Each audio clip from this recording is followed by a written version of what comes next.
High friends, welcome to யாஷிகர். நம்மளோட Sun டிவியில் ஆனந்தராகம் அப்படிங்கிற சீரியல் வந்து போயிட்டுருக்கு. உங்கள் எல்லாருக்குமே தெரியும்.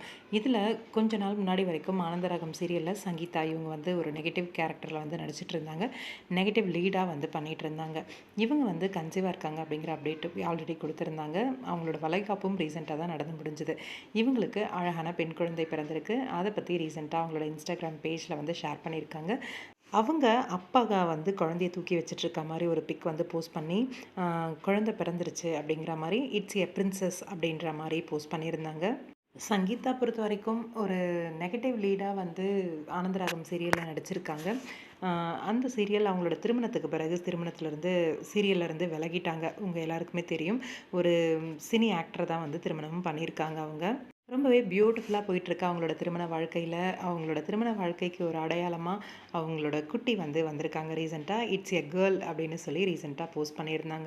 ரொம்பவே சந்தோஷமாக இந்த ஒரு அனௌன்ஸ்மெண்ட்டை வந்து கொடுக்குறோம். எங்களோட பியூட்டிஃபுல்லான பேபி கேர்ள் அப்படின்ட்டு ரொம்பவே பிளஸ்டாகவும் கிரேட்ஃபுல்லாகவும் ஃபீல் பண்ணுறேன் அப்படின்ற மாதிரி நியூ சாப்டர் எங்களோட லைஃப்பில் அப்படின்ட்டு. இந்த ஸ்பெஷலான டைமில் உங்களோட லவ் அண்ட் சப்போர்ட் ரொம்பவே இருந்துச்சு அப்படிங்கிற மாதிரி நன்றி சொல்லியிருக்காங்க.